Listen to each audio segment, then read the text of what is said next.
He woke up to the sound of his daughter crying. Not the scared crying from the boat. Not the desperate crying from the ship. This was different. Softer. Relieved.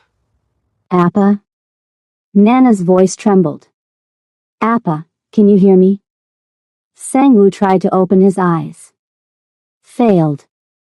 Tried again. The light was blinding. Everything was blinding. Pain radiated through his body like fire, concentrated in his back, his shoulder, his side. But he was alive. He's waking up. Jae-won's voice, somewhere nearby. Get the doctor. Now. Footsteps. Rushing. Beeping machines. The smell of antiseptic and desperation. Sang-woo forced his eyes open fully. White ceiling. Hospital room. His brother's worried face hovering above him. And beside the bed, clutching his hand like she'd never let go, Nana. Her curly black hair was tangled. Her wide eyes were red from crying. But she was alive. She was safe. Princess. His voice came out as a ragged whisper. You're okay. You saved me, Appa. Tears streamed down her cheeks. You saved me and then you fell asleep and you wouldn't wake up and I was so scared. How long? He looked at Jae-won. How long was I out? His brother's expression was grim. 3 days. 3 days. Alma. Kofi. Sang-woo tried to sit up and immediately collapsed back, gasping in agony. His body refused to cooperate. 3 bullets. 3 holes in him. 3 days of his wife and son in enemy hands. Where are they? He grabbed Jae-won's arm with whatever strength he had left. Where did Tanaka take them? We're working on it. Tracking the helicopter's flight path. Cross-referencing Obsidian facilities. We'll find them. 3 days. Sang-woo's voice cracked. They've had Alma and Kofi for 3 days. Do you know what Tanaka said he would do? The extraction? The testing? Jae-won looked away. He knew. I need to move. I need to. Sang-woo tried to rise again and nearly blacked out from the pain. Hyung-nim, you almost died. The surgeon spent 9 hours putting you back together.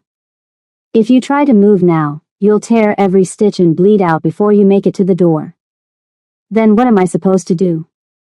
Lie here while they, his voice broke completely. While they hurt my wife? Drain my son? Nana climbed onto the bed, carefully avoiding his wounds, and pressed herself against his good side. Her small hand found his. Don't die, Appa. Please don't die. You promised. He looked at his daughter. His miracle. The child he'd saved at the cost of everything else. And he made another promise. I'm not dying, princess. And I'm going to bring Amma and Kofi home.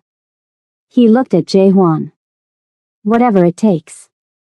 Whatever it costs. I'm bringing them home. But first, he had to heal. Hey lovelies, welcome to the part 4 of this amazing series. If you are yet to watch the first 3 episodes, kindly check the channel and watch it. Trust me, you do not want to miss any minute. Click that subscribe button now to be a part of this lovely community and enjoy top-notch storytelling. Drop a comment so we can bond better. Now let's dive into the finale. The doctor said 6 weeks minimum before he could walk properly. Mr. Choi, if you push yourself too hard, you'll tear the sutures. You could bleed internally and die before we could save you. Sang-woo looked at the doctor with dead eyes. My wife and son are being tortured right now. Every hour I spend in this bed is an hour closer to their death. I understand, but... No. You don't understand. He grabbed the bed rail and pulled himself upright despite the screaming agony in his wounds. My daughter is sitting in that chair, waiting for me to bring her mother home. I'm not going to tell her I couldn't do it because I was too weak to get out of bed. Nana watched from the corner, her small face pale with worry but fierce with hope. Appa's going to save Amma, she said quietly. He always saves us. Day 2, Sangwoo walked 10 steps before collapsing. Day 3, he made it to the door. Day 4, he reached the end of the corridor. Each night, Jaewon came with updates that weren't good enough. Each night, Nana fell asleep holding his hand. Each night, Sangwoo stared at the ceiling and imagined what Tanaka might be doing to his wife and son. The images kept him awake. The rage kept him moving. On day 5, he ripped out his four and demanded his clothes. You'll die, the doctor said. Maybe. But at least I'll die trying to save them. Then Kwan's widow walked through the door. And everything changed. She stood in the doorway of his hospital room, thin and pale, dark circles under her eyes.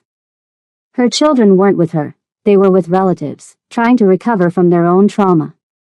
Mrs. Kwan. Sangwoo tried to bow from his position on the bed. I'm sorry. For everything. Your husband. My husband died trying to protect your family. Her voice was hollow but steady.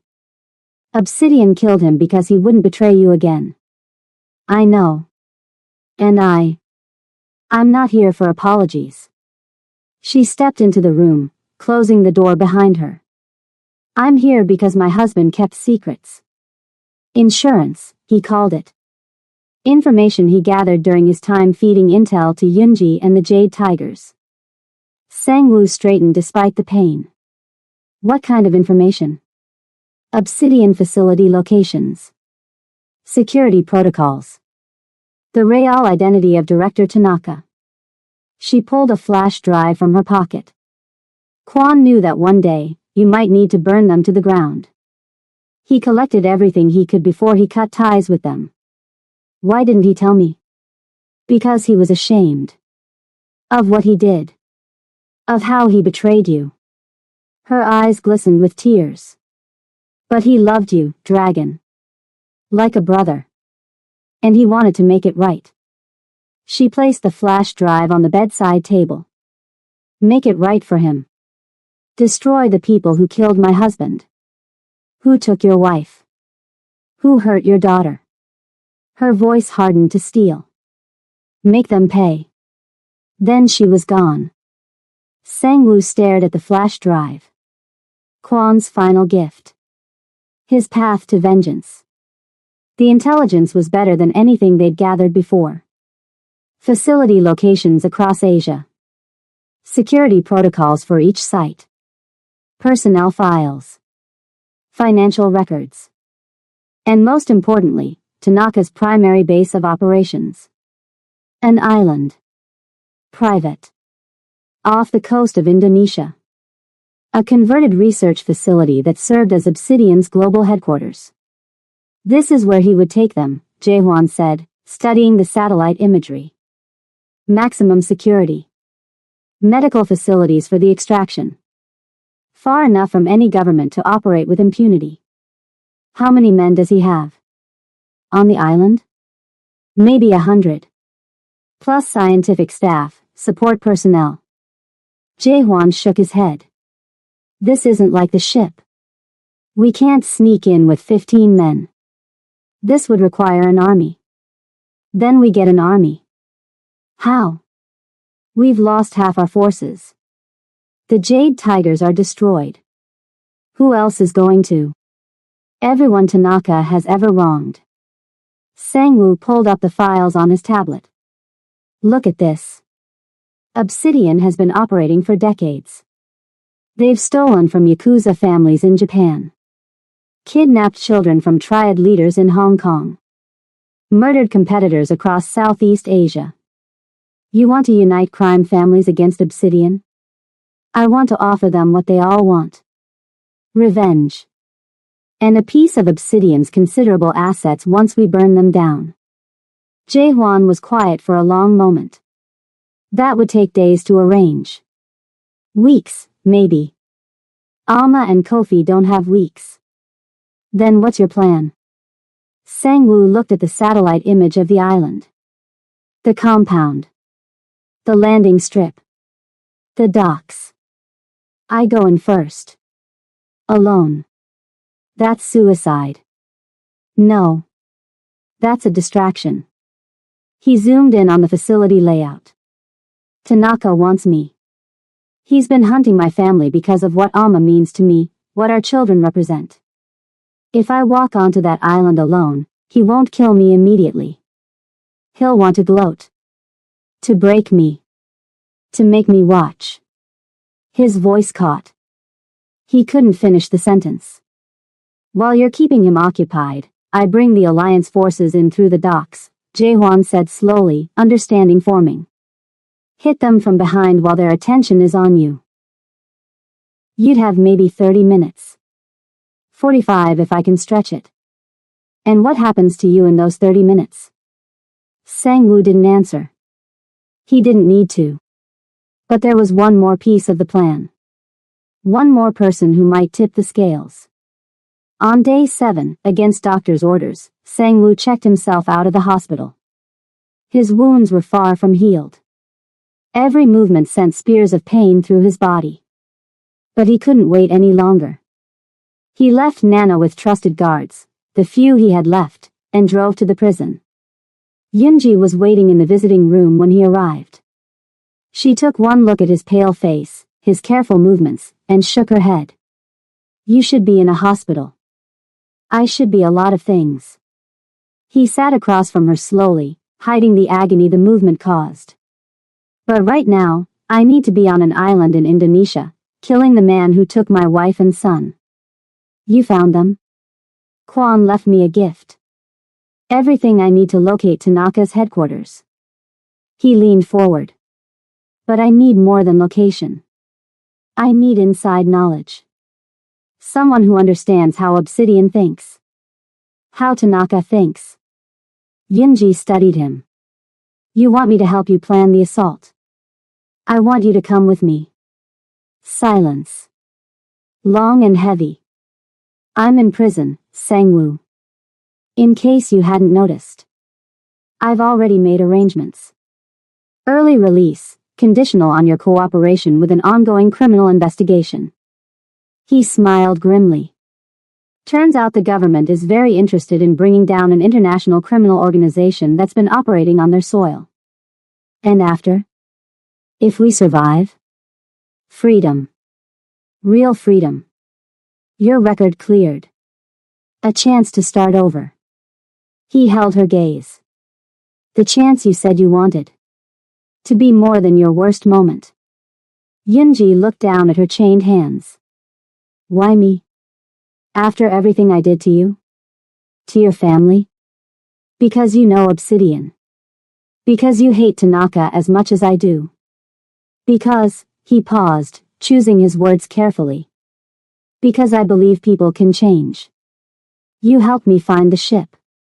You gave me information that saved my daughter's life. That means something. It doesn't erase what I did before. No. But it might balance the scales. He stood slowly, wincing. I'm leaving for Indonesia in 48 hours. With or without you.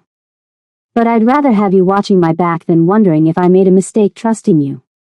He walked toward the door. Sang-woo. He paused. I'll do it. But not for freedom. Not even for redemption. Her voice was quiet. For your daughter. For the child I helped put in danger. If I can save her mother and brother, maybe I can finally sleep at night. He nodded once. 48 hours. Be ready. The cargo ship rocked gently in international waters. Inside, 3 of Asia's most dangerous crime lords sat at the same table. They should have been killing each other. Instead, they were listening to a half-dead Korean man explain why they needed to work together. You want us to attack a fortified island. Yamamoto spoke first, a weathered Japanese man in his 60s, traditional tattoos visible beneath his suit. For what? Revenge? For your daughter.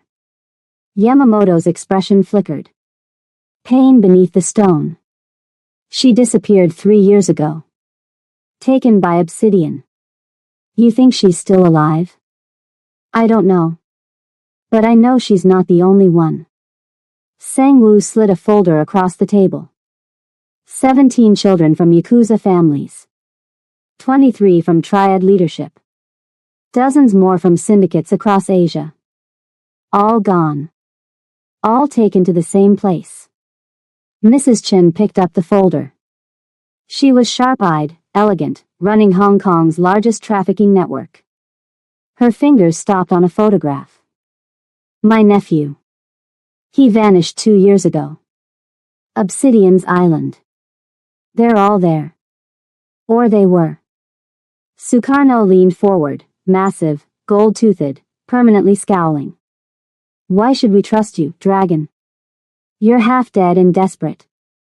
Maybe this is a trap. If I wanted you dead, I'd wait until you killed each other. That's what you do, isn't it? Sang-woo met each of their eyes. But Obsidian has been playing us all. Stealing our children. Murdering our people. Using our blood for their experiments. He stood slowly, painfully. Tomorrow, I'm walking through the front door of Tanaka's compound. Alone. I'm going to keep him distracted while you hit him from every direction. And when it's over, we divide the assets and go our separate ways. And if you fail? Then you lose nothing. I'm the one taking all the risk. Silence. Heavy and calculating. Then Yamamoto nodded. For my daughter. Mrs. Chen followed. For my nephew. Sukarno grinned, gold teeth gleaming. For profit. And a little bit of revenge. The alliance was formed. 3 crime families.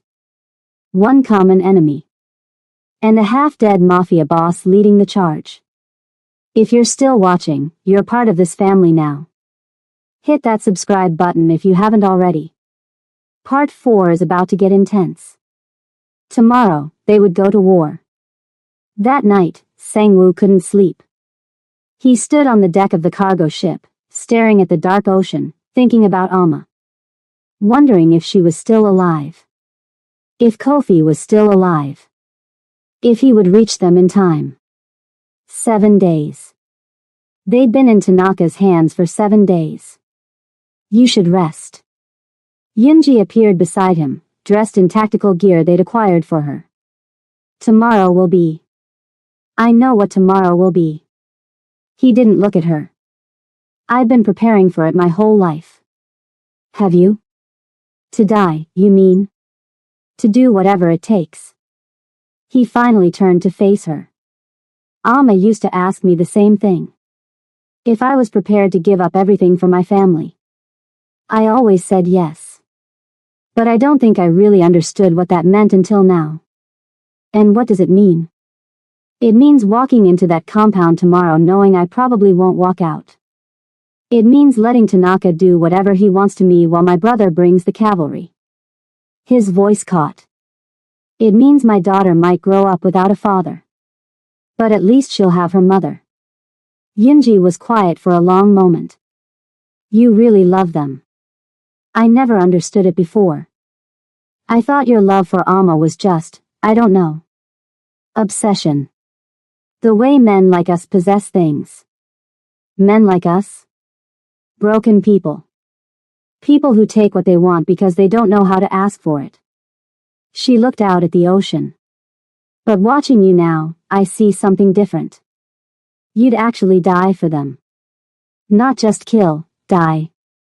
Wouldn't you? For someone you loved? Yunji smiled sadly. I've never loved anyone that much. I thought I loved you, once. But it was just obsession.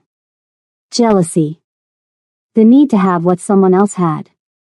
And now? Now I just want to feel something real. Even if it's only for a moment. She straightened. Get some sleep, Sang-woo. Tomorrow, I'll watch your back. I'll help you save your family. And if we both survive, maybe that can be the start of something better. She walked away. And Sang-woo stood alone with the ocean and his thoughts, waiting for dawn. The island appeared through the morning mist like something from a nightmare. A volcanic cone rising from the sea, covered in dense jungle, with a modern compound sprawling across its northern face. Landing strips. Helipads. Guard towers. A fortress designed to be impenetrable. Sang-woo's boat approached alone. The Alliance forces were positioned around the island, hidden, waiting for his signal. Jae-hwan commanded the main assault team. Yamamoto's men would hit the eastern dock.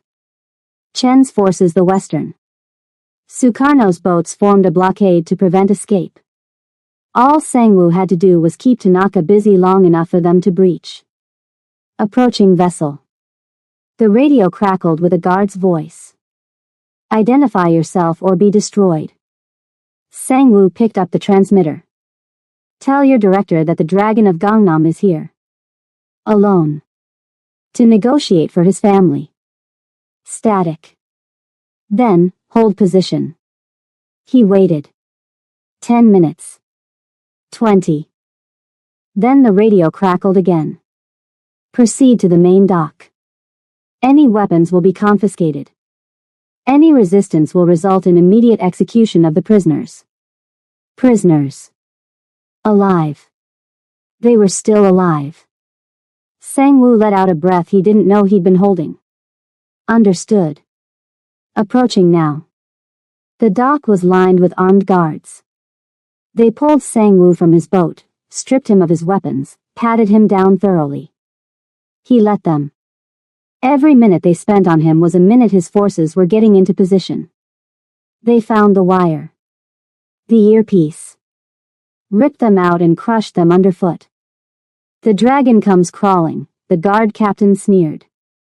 Not so fearsome now, are you? Sang-woo said nothing. They marched him up the dock, through security checkpoints, into the compound itself. Clean white corridors. Laboratories visible through glass walls. The same sterile horror he'd seen on the ship, but larger. More permanent. This was where Obsidian had been operating for decades. How many people had suffered here? How many had died? They brought him to an elevator. Down.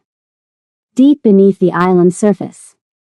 When the doors opened, Director Tanaka was waiting. He looked exactly as Sang-woo remembered, silver-gray hair slicked back, cold calculating eyes, expensive suit despite the clinical surroundings. But there was something different in his expression now. Triumph. Absolute certainty that he had won. Mr. Choi. Tanaka smiled. Welcome to my home. I must admit, I didn't expect you to simply walk in. Where's my wife? Where's my son? Direct as always. I appreciate that about you. Tanaka gestured for the guards to bring him forward. They're alive. For now. Your wife has proven remarkably resilient. She survived treatments that would have killed lesser subjects. And your son. His eyes glittered. Your son is extraordinary. The concentration of genetic markers in his blood is unlike anything we've ever seen. If you've hurt them. You'll what? Kill me? Tanaka laughed. Look at you. Barely standing. Pale as death. My doctors told me about your injuries. You should have died on that ship. The fact that you're here at all is either incredible determination or incredible stupidity. Take me to them. In time. First, I want you to understand something. Tanaka began walking, gesturing for the guards to bring Sang-woo along. Do you know why I've spent my life hunting bloodlines like your wife's? Why Obsidian has existed for centuries?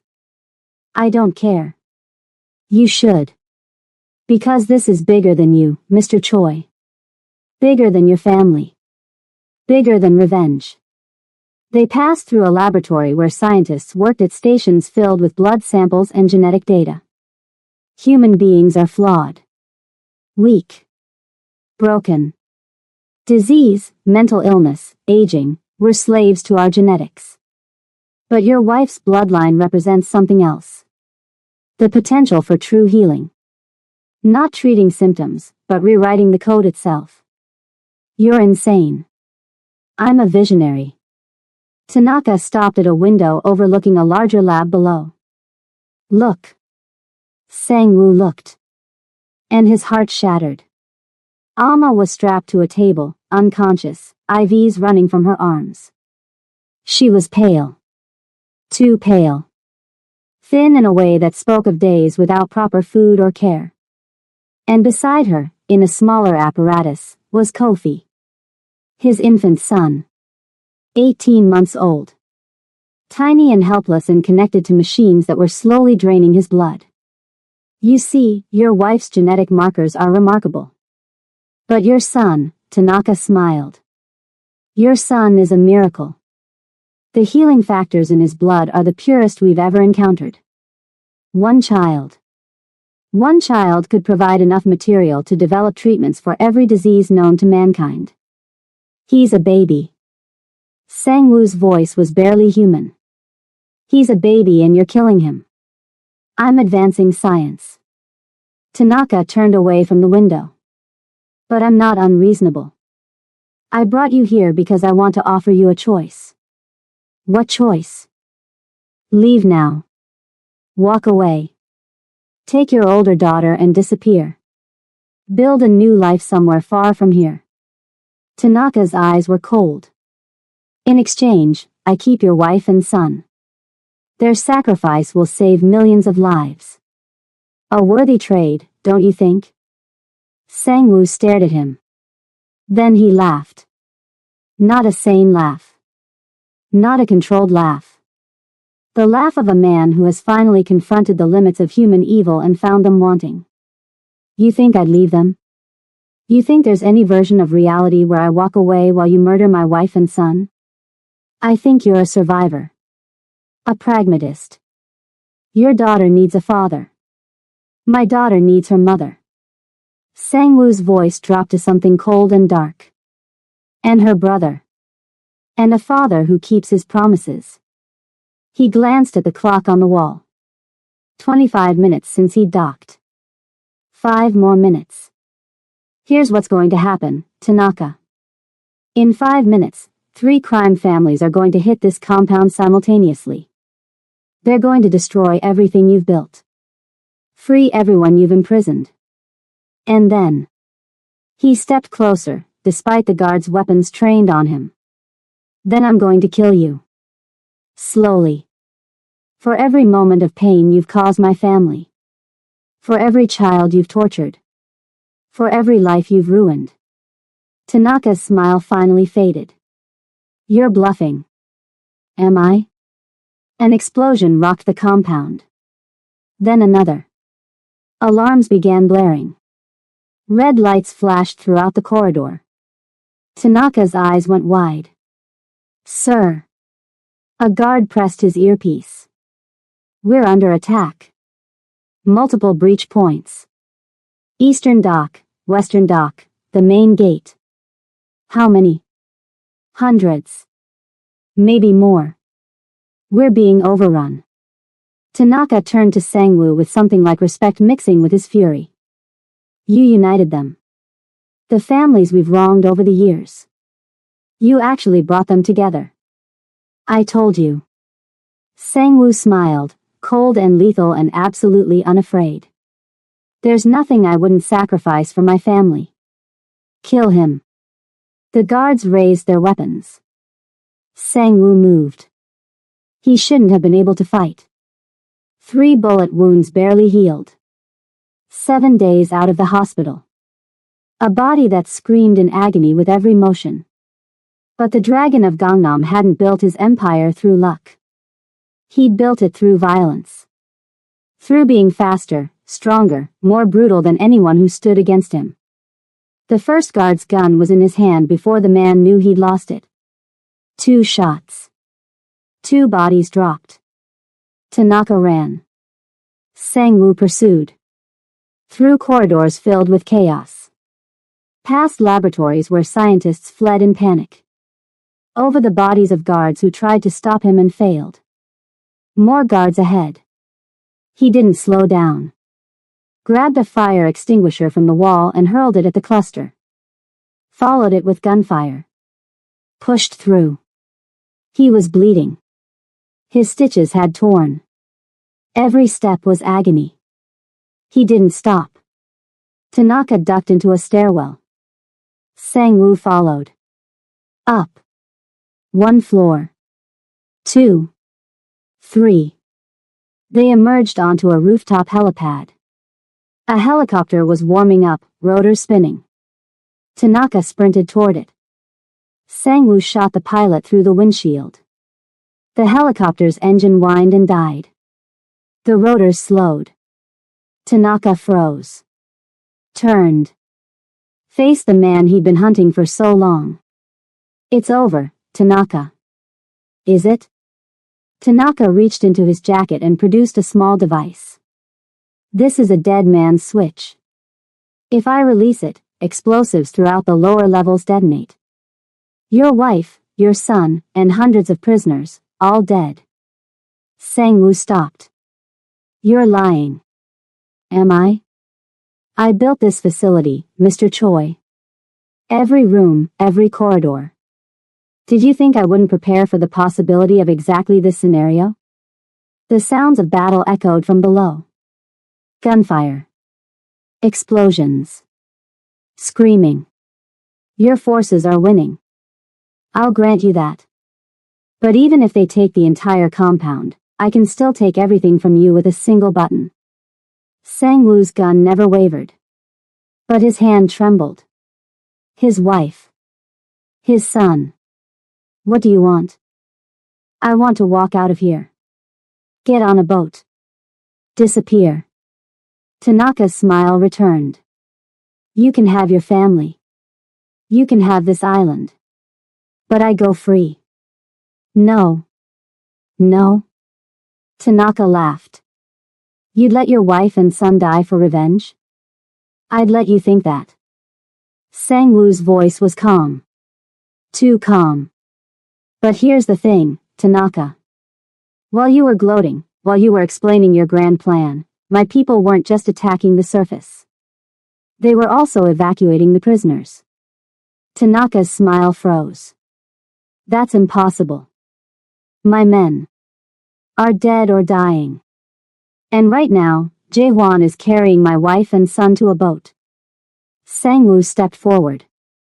Your dead man's switch is useless. There's no one left to kill. You're lying. Am I? Tanaka looked at the device in his hand. Then at Sang-woo. Then at the stairwell door, where smoke was beginning to rise.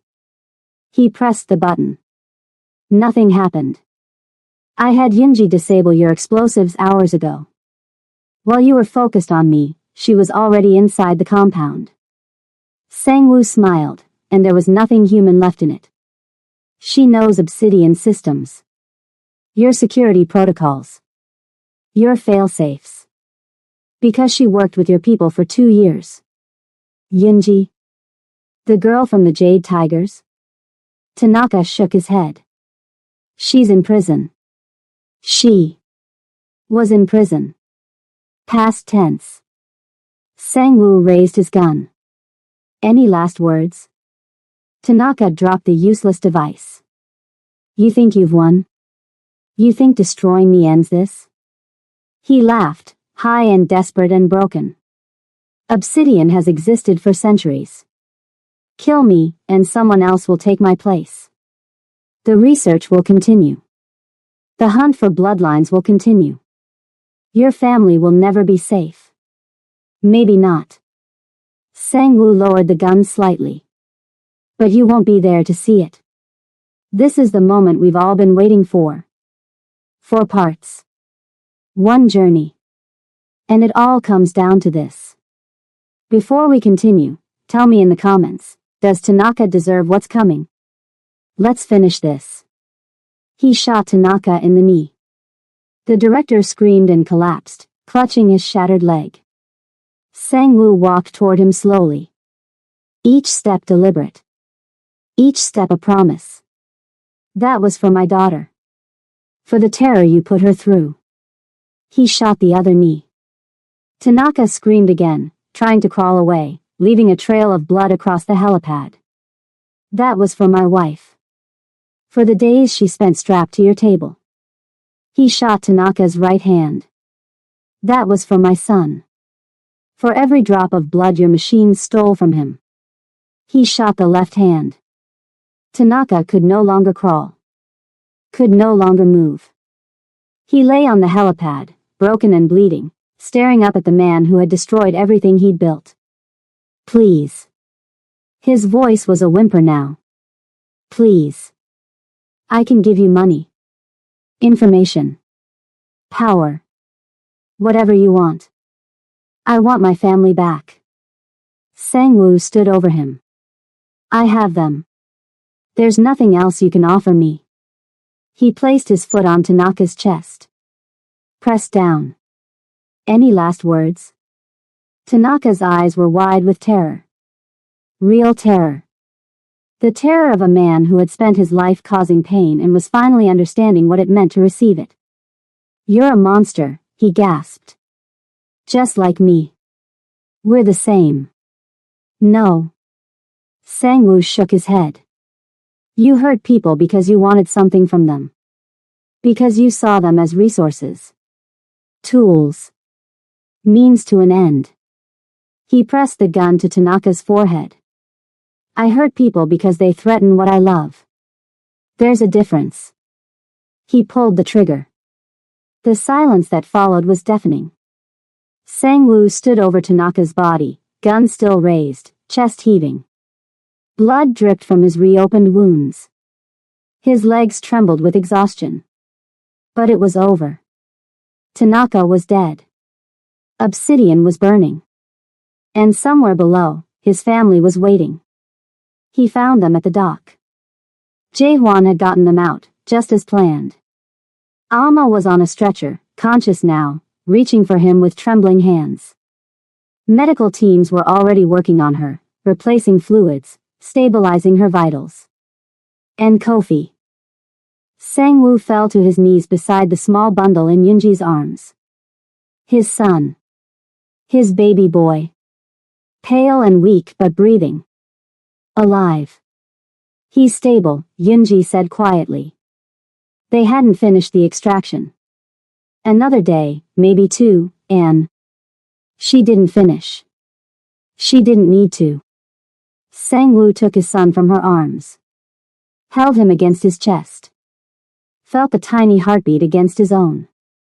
Sang-woo. Alma's voice, weak but real. He moved to her side, Kofi still in his arms. Took her hand with his free one. I'm here. You're safe. Both of you. I knew you'd come. Tears streamed down her face. I told them. Every day, I told them my husband would come. Always. Until my last breath. The sound of running footsteps. Appa. He turned. Nana was sprinting down the dock, breaking away from the guards who'd brought her on Jae-hwan's orders. She crashed into him, wrapping her arms around his neck, sobbing. You did it. You saved them. You saved everyone. Not everyone. He looked at the burning compound. At the bodies being carried out. At the survivors being loaded onto boats. But enough. I saved enough. 3 days later, Alma opened her eyes in a Jakarta hospital. Sang-woo was there. He'd barely left her side. Barely slept. Barely eaten. His own wounds were infected, his body running on nothing but will. None of it mattered. Sang-woo? Her voice was a rasp. Barely audible. I'm here. He took her hand. You're safe. Kofi's safe. Tanaka's dead. It's over. Tears spilled down her cheeks. I thought you were dead. On the ship. When they took me, I saw you fall. It takes more than a few bullets to kill the dragon. My romantic mafia boss. She tried to laugh. Failed. Cried instead. The children? Nana's in the next room. She hasn't stopped asking about you. He paused. Kofi's being monitored. The doctors say he'll recover fully. They're amazed at how fast he's healing. The bloodline. Yes. The door opened. Nana rushed in, followed by a nurse carrying Kofi. Amma. Amma sobbed as her daughter climbed onto the bed, as her infant son was placed in her arms. Four bodies tangled together on a hospital bed, crying and laughing and holding each other like they'd never let go. Sang-woo watched his family, whole, alive, together, and felt something crack open inside him. Not pain. Relief. They'd survived. All of them. Gunna welcomed them like returning warriors. Amma's mother wept when she saw them. Her father held Sang-woo in an embrace that said more than words ever could. The entire village celebrated for 3 days, drums and dancing and food that reminded Amma of everything she'd almost lost. "You're really staying?" her mother asked one evening, watching Nana play with her cousins in the fading light. "For now. Maybe forever." Amma leaned against her mother's shoulder. "Seoul doesn't feel like home anymore. Too many memories. Too much pain. And your husband? The dragon can live in a village?" Amma looked across the compound where Sang-woo was attempting to learn traditional dance from her father. He was terrible at it, stiff and awkward, completely off rhythm. But he was laughing. Actually laughing. She couldn't remember the last time she'd seen him laugh like that. "He's not the dragon anymore, Mama. He's just a man who loves his family. That's all he ever was." Her mother smiled. "That's all any good man is." Yunji visited once. She came to Gunna 3 months after the rescue, bearing gifts for the children and apologies that Amma accepted with grace. "I never properly thanked you," Amma said as they sat on the porch, watching Sang-woo play with the children in the yard. "For helping him find us. For disabling those explosives. It was the least I could do." "After everything Yunji shook her head. "I can't undo what I did. The pain I caused. But maybe I can build something better." "What will you do now?" "There's an organization. They help people who were trafficked, experimented on, used like we used others." Yunji smiled sadly. "I'm going to work with them. Try to save some of the people I couldn't save before. Redemption. Something like that." Yunji looked at Sang-woo, now carrying both children on his shoulders, their laughter echoing across the compound. "Take care of him. He's a good man beneath all the violence." "I know. I always knew." Yunji left that afternoon. And somehow, impossibly, Sang-woo felt no hatred when he watched her go. Only peace. People could change. Even the most broken among them. Now, before we reach the ending, I want to hear from you. This story has been a journey, 4 parts, countless emotions, one love story that defied everything. Drop a comment right now telling me what moment hit you the hardest across all 4 parts. I read every single comment. You're not just viewers, you're family. 5 years later. The house was modest by Sang-woo's old standards. Beautiful by any other measure. Korean and Ghanaian architecture blended together. Solar panels on the roof. A garden where Amma grew medicinal herbs. A training area where Sang-woo taught the children self-defense. Nana was 10 now, brilliant and fierce, with her mother's gift emerging stronger each year.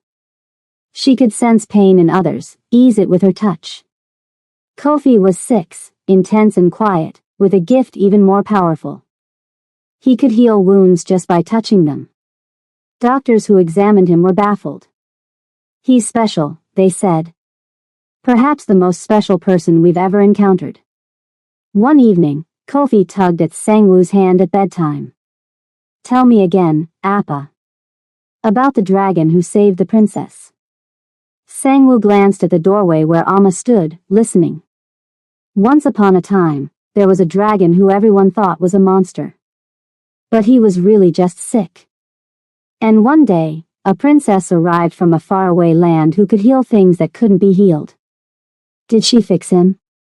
She did more than fix him. She loved him. Even when he was scary. Even when he was broken.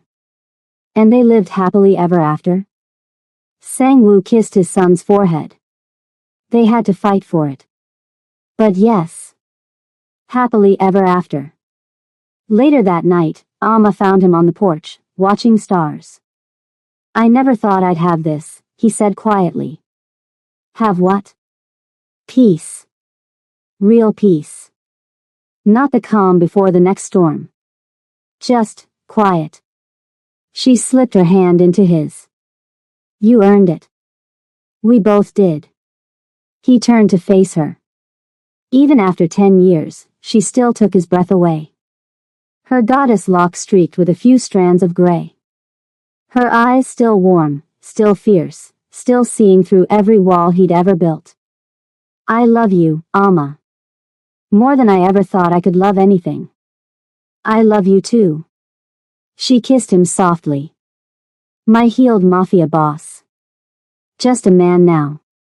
A husband. A father. Same thing. They stood together as the stars wheeled overhead, two people who had fought through hell and emerged holding hands.